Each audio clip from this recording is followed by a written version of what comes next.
So Northampton Saints do the impossible. They have beaten Leinster 34-37. I'm going to get stuck into this match, talk about some key moments, some analysis and some player matchups, because these are Lions players going up against each other, going for those Lion spaces. And of course, we've got a Champions Cup final now for the Saints. It's just unbelievable. Away from home, Northampton, how would I sum them up? Well, they did enough brilliant things. They weren't dominant. It's not like they were the best team. It's just they did enough to win, scored some great tries. Leinster had some periods of control, could have scored more and didn't take advantage of yellow card periods and things like that. They didn't play great, but they still probably could have done enough to win. They had that field position, they had that possession, so they're going to be so gutted with their performance. No more Champions Cup hopes for them. Northampton, can they do one more impossible thing and beat Toulouse or Bordeaux? That's going to be crazy, but just a hell of a win for Northampton. They should go absolutely mental. Before the match, I was thinking, was it a bit of a risk leaving Geordie Barrett on the bench? But of course, you've got so much depth there. You've got so much quality, starting Henshaw and Ringrose.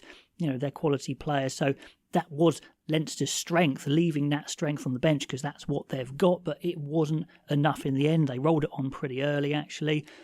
To start with, it wasn't the best game, to be honest. Northampton have got a bit of a back three crisis.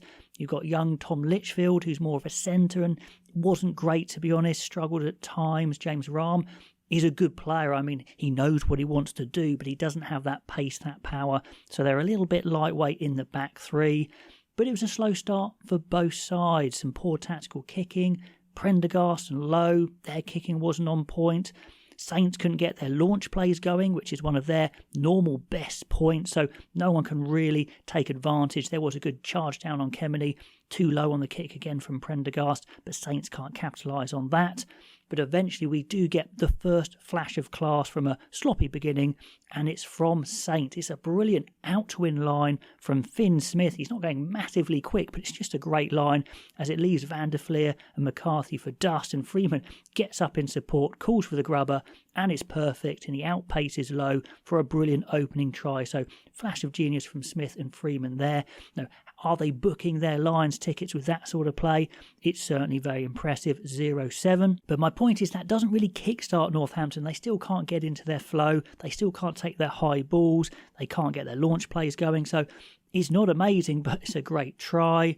I am, of course, watching Henry Pollock incredibly closely in this match, and he had a really good match, to be honest, as he's desperate to try and get on this Lions door somehow.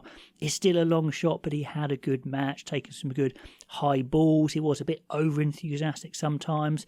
Clear shoulder barge quite early on, and Van der Fleer gives away a penalty, 3-7. It takes about 14 minutes for Leinster to get into their flow and start to stress Saints.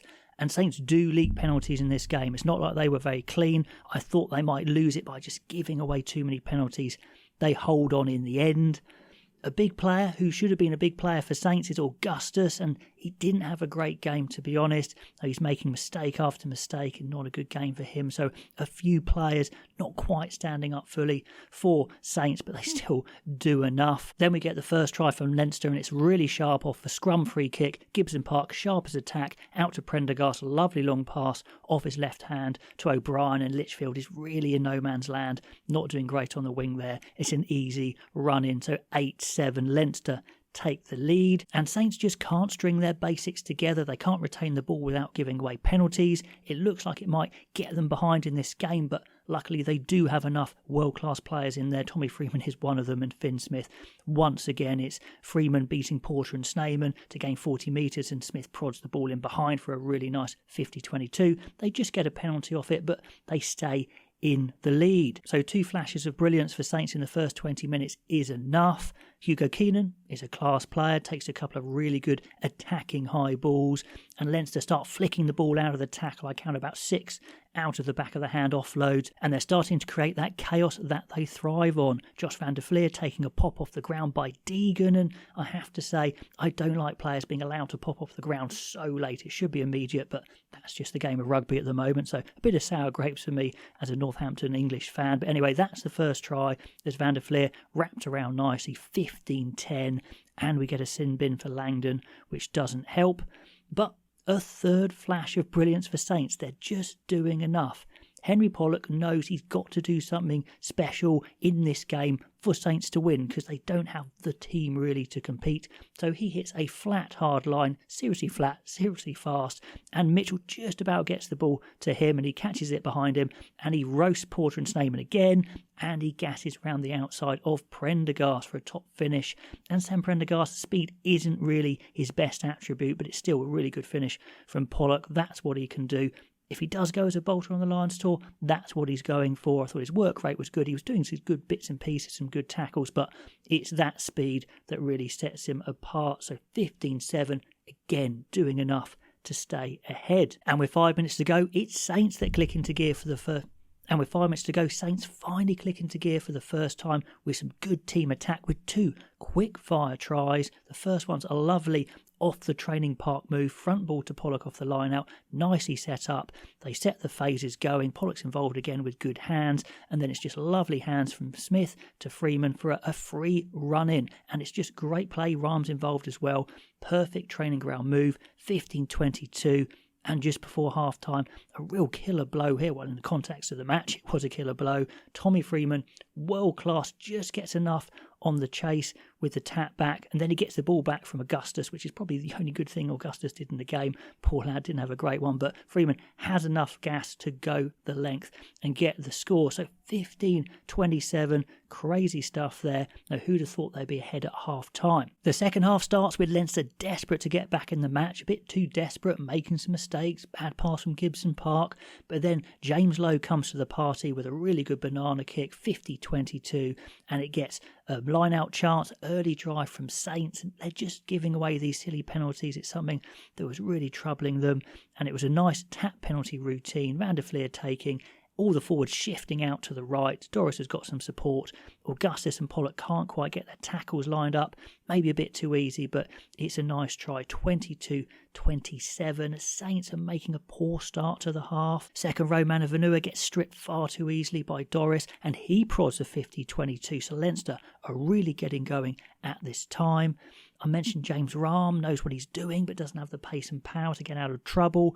He gets turned over a couple of times, and Leinster are smelling blood. They're rolling on their ace cards. You've got Geordie Barrett, Jack Conan, Slimani, the proper coming on nice and early to try and change the game, and it nearly works, but Saints just weather the storm, and then Porter goes off the feet, and Smith can bang it over from 50 metres just to get some points and get a breather there. 22-30. Again, of course, I'm watching Henry Pollock. He is absolutely everywhere. High tenacity.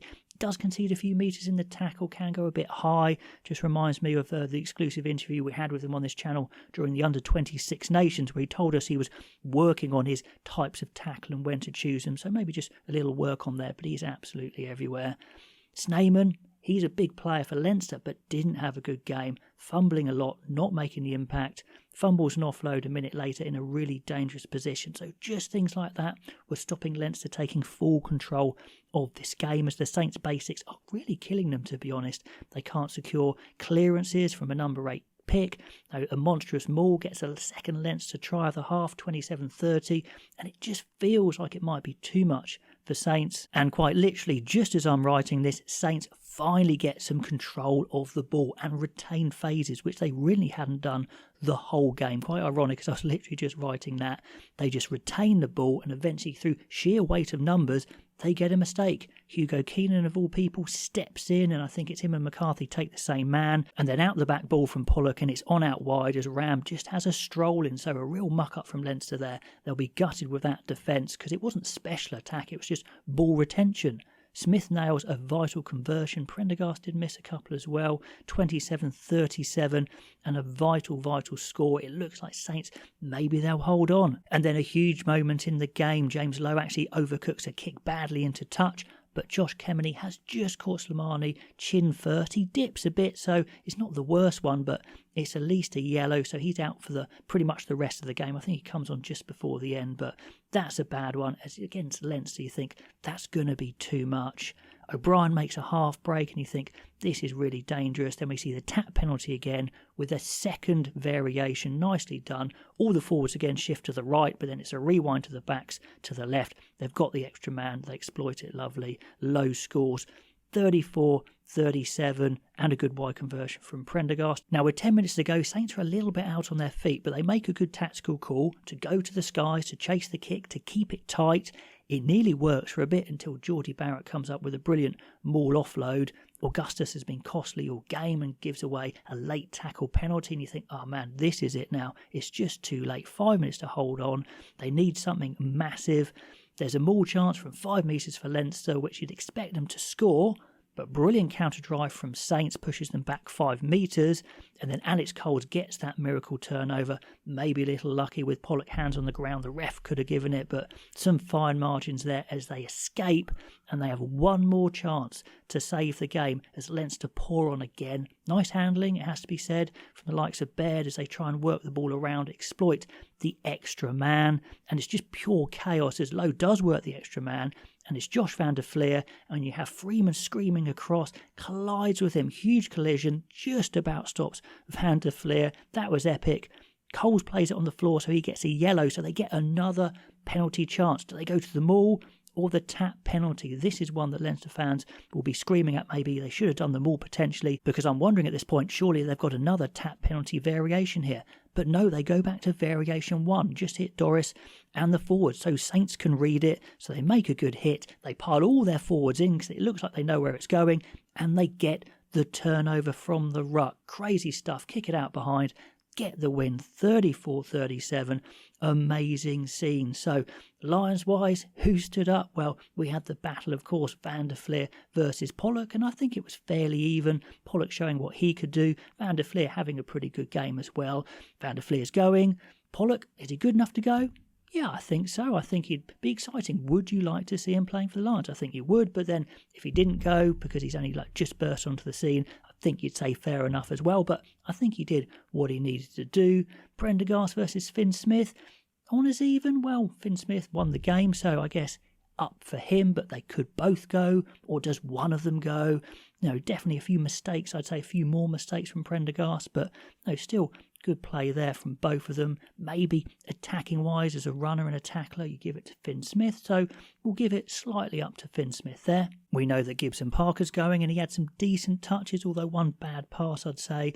Mitchell had a good game, but maybe one drop ball, so maybe honours even there, but yeah, a good game for Mitchell as well. Freeman was absolutely fantastic, outshone Lowe, I'd say. 3 tries, just brilliant stuff. He's got absolutely everything. The form winger at the moment, probably the first guy on the team sheet on the wing, actually. And the rest of the Leinster players, I don't think anyone played them out particularly of a Lions place, but they'll be very disappointed. Some of their big players didn't really step up. Snyman, I guess, didn't really step up. Porter coming on didn't really work, and maybe they should have started Geordie Barrett, but they had their chances, they didn't take it, and Northampton came up with enough quality in the end to win it, an absolute barn burner. Anyway, do let me know what you think of that game down below. Like, subscribe if you haven't already. We've got some big games coming up, and of course the Lion selection. If you want 45% off manual home testosterone testing kits, they are going really well, so use that code RugbyAnalyst45, which is a really good deal if you want to get that test. Anyway, get in the comments, tell me about this amazing win for Northampton, what you think of them and Leinster and the Lions players clashes, and I'll catch you next time.